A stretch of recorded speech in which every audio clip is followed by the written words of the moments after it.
और पिछले कुछ वर्षों से प्राकृतिक आपदा के कारण हम सबकी चिंता बढ़ती चली जा रही है। प्राकृतिक आपदा में अनेक लोगों ने अपने परिवारजन खोए हैं, संपत्ति खोई है, राष्ट्र ने भी पारावार नुकसान भोगा है। मैं आज उन सब के प्रति अपनी संवेदना व्यक्त करता हूं और मैं उन्हें विश्वास दिलाता हूं कि यह देश इस संकट की घड़ी में उन सब के साथ खड़ा है। 3 करोड़ परिवार ऐसे हैं जिनके घर में नल से जल मिलता है। आवश्यक है हमारे इन परिवारों को पीने का शुद्ध पानी पहुंचे। जल जीवन मिशन के तहत इतने कम समय में नए 12 करोड़ परिवारों को जल जीवन मिशन के तहत नल से जल पहुंच रहा है। आज 15 करोड़ परिवार इसके लाभार्थी बन चुके हैं। हमारे कौन लोग वंचित थे इन व्यवस्थाओं से? कौन पीछे रह गए थे? समाज के अग्रिम पंक्ति के लोग इसके लिए अभाव में नहीं जीते थे। मेरे दलित, मेरे पीड़ित, मेरे शोषित, मेरे आदिवासी भाई बहन, मेरे गरीब भाई बहन, मेरे झुग्गी झोपड़ी में जिंदगी गुजारने वाले लोग, वही तो इन चीजों के अभाव में जी रहे थे। हमने अनेक ऐसे प्राथमिक आवश्यकताओं की पूर्ति के लिए जो प्रयास किया और उसका परिणाम हमारे इन सारे समाज के बंधुओं को मिला है। हमने वोकल फॉर लोकल का मंत्र दिया। आज मुझे खुशी है कि वोकल फॉर लोकल ने अर्थतंत्र के लिए एक नया मंत्र बन गया है। हर डिस्ट्रिक्ट अपनी पैदावार के लिए गर्व करने लगा है। 1 डिस्ट्रिक्ट 1 प्रोडक्ट का माहौल बना है। अब 1 डिस्ट्रिक्ट 1 प्रोडक्ट को 1 डिस्ट्रिक्ट का 1 प्रोडक्ट एक्सपोर्ट कैसे हो, उस दिशा में हर जिले सोचने लगे हैं। रिन्यूएबल एनर्जी का संकल्प लिया था। G20 समूह के देशों ने जितना किया है उससे ज्यादा भारत ने किया है और भारत ने ऊर्जा के क्षेत्र में आत्मनिर्भर बनने के लिए, ग्लोबल वार्मिंग की चिंताओं से मुक्ति पाने के लिए हमने काम किया है। साथियों, देश गर्व करता है आज जब फिनटेक की सफलता को लेकर पूरा विश्व भारत से कुछ सीखना समझना चाहता है, तब हमारा गर्व और बढ़ जाता है। साथियों, हम कैसे भूल सकते हैं कोरोना के वो संकट काल। विश्व में सबसे तेज गति से करोड़ों लोगों को वैक्सीनेशन का काम हमारे इसी देशों में हुआ। यही देश हैं जो कभी आतताई आतंकवादी हमें आकर के मार के चले जाते थे।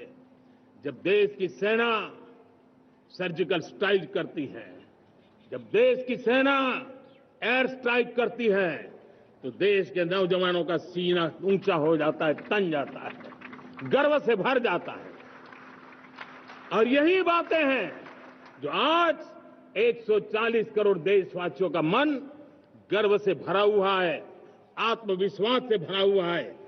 साथियों, इन सारी बातों के लिए एक सुविचारित प्रयास हुआ है। रिफॉर्म की परंपरा को सामर्थ्य दिया गया है।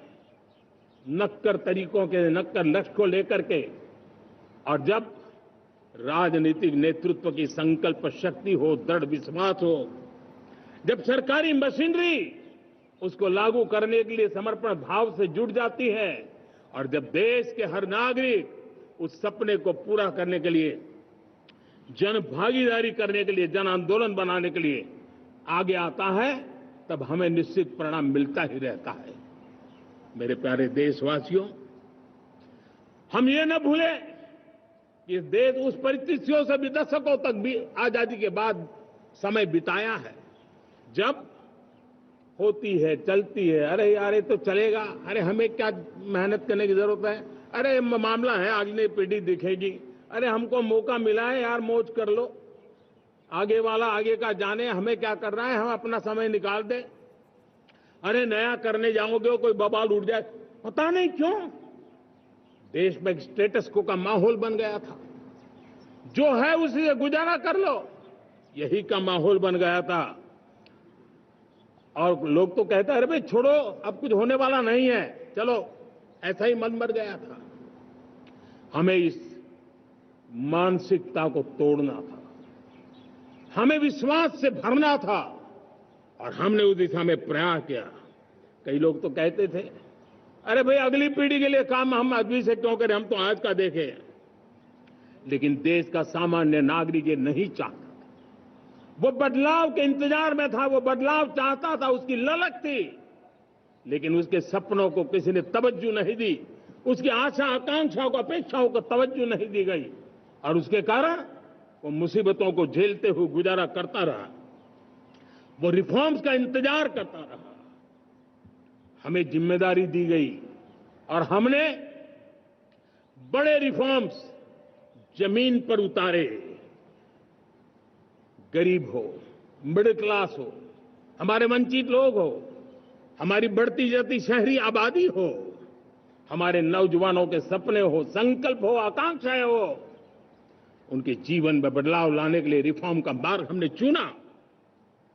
और मैं देशवासियों को विश्वास दिलाना चाहता हूं, रिफॉर्म के प्रति हमारी जो प्रतिबद्धता है वो पिंक पेपर के एडिटोरियल के लिए सीमित नहीं है। हमारे रिफॉर्म्स की ये प्रतिबद्धता है, वो 4 दिन की वाहवाही के लिए नहीं है। हमारी रिफॉर्म्स की प्रक्रिया किसी मजबूरी में नहीं है, देश को मजबूती देने के इरादे से है। साथियों,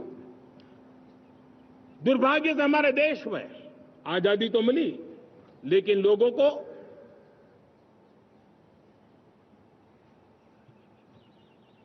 एक प्रकार से माई बाप कल्चर से गुजरना पड़ा। सरकार के पास मांगते रहो, सरकार के पास हाथ फैलाते रहो, किसी की सिफारिश के लिए रास्ते खोजते रहो, वही कल्चर डेवलप हुआ था।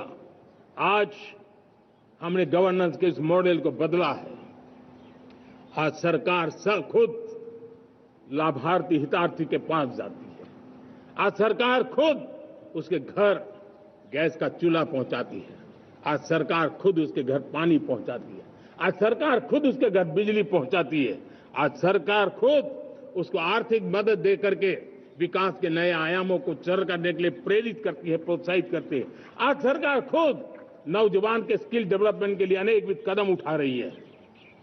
साथियों, बड़े रिफॉर्म्स के लिए हमारी सरकार बहुत ही प्रतिबद्ध है, और हम इसी के द्वारा देश में प्रगति की राह को चुनना चाहते हैं। साथियों, देश में नई व्यवस्थाएं बन रही है। देश को आगे ले जाने के लिए अनेकविध नीतियों को, अनेकविध पॉलिसीज को निरंतर बनाया जाए, और नए सिस्टम पर देश का भरोसा भी बढ़ता रहता है, निरंतर बढ़ता रहता है। आज जो 20-25 साल का नौजवान है, जो 10 साल पहले जब 12-15 साल की उम्र का नौजवान था, उसने अपनी आंखों के सामने ये बदलाव देखा है। 10 साल के भीतर भीतर उसके सपनों को आकार मिला है, धार मिली है, और उसके आत्मविश्वास में एक नई चेतना जगी है, और वही देश का एक नया सामर्थ्य के रूप में उभरना है। आज विश्व भर में भारत की साख बढ़ी है, भारत के प्रति देखने का नजरिया बदला है। आज विश्व में युवाओं के लिए संभावनाओं के द्वार खुले हैं, रोजगार के अनगिनत नए अवसर जो शायद आजादी के इतने सालों के बाद भी नहीं आए थे, वो आज उनके दरवाजे पर दस्तक दे रहे हैं। संभावनाएं बढ़ती गई हैं, नए मौके बन रहे हैं। मेरे देश के युवाओं को अब धीरे धीरे चलने का इरादा नहीं है। मेरा देश का नौजवान इंक्रीमेंटल प्रगति में विश्वास नहीं करता।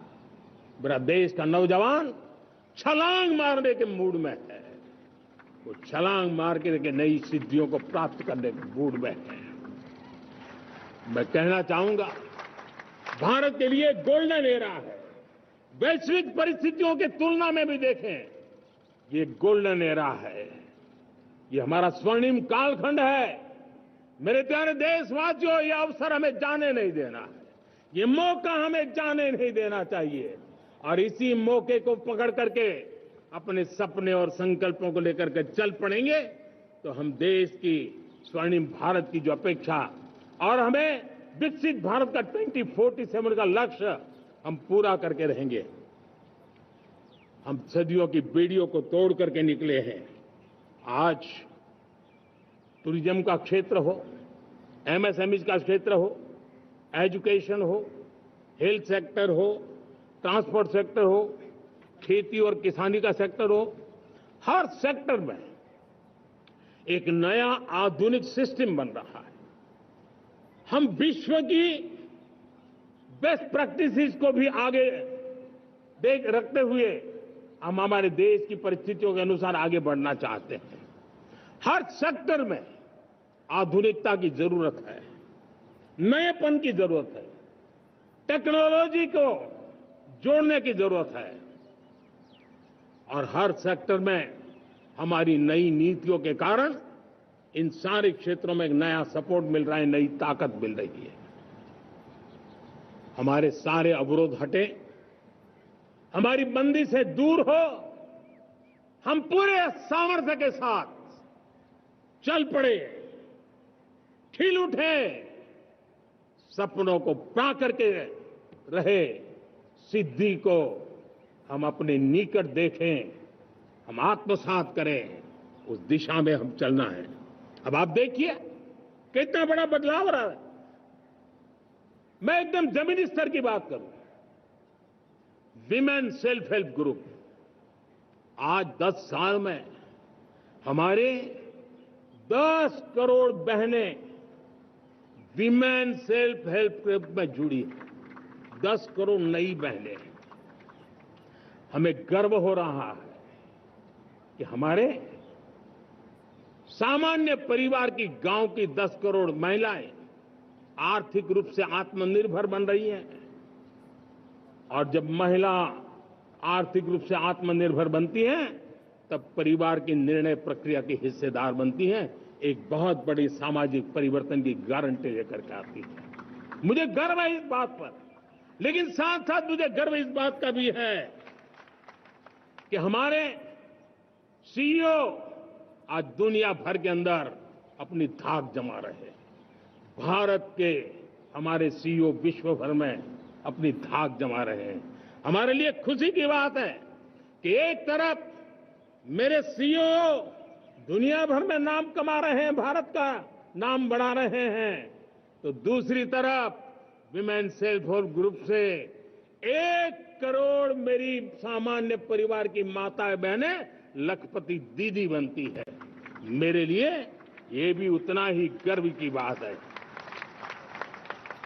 अब हमने सेल्फ हेल्प ग्रुप को 10 लाख रुपए से 20 लाख रुपए देने का निर्णय किया है। अब तक 9 लाख करोड़ रुपए बैंकों के माध्यम से हमारे इन विमेन सेल्फ हेल्प ग्रुप को मिले हैं और जिसकी मदद से वो अपने अनेकविध कामों को बढ़ावा रहे हैं।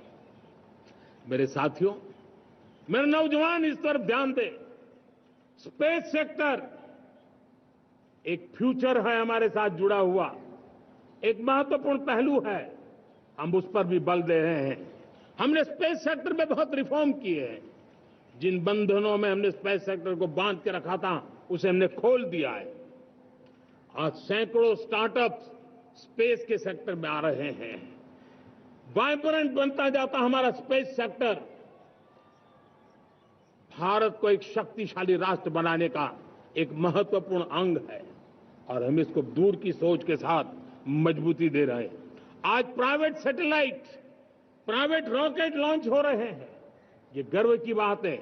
आज मैं कह सकता हूं, जब नीति सही होती है, नियत सही होती है और पूर्ण समर्पण से राष्ट्र का कल्याण, यही मंत्र होता है,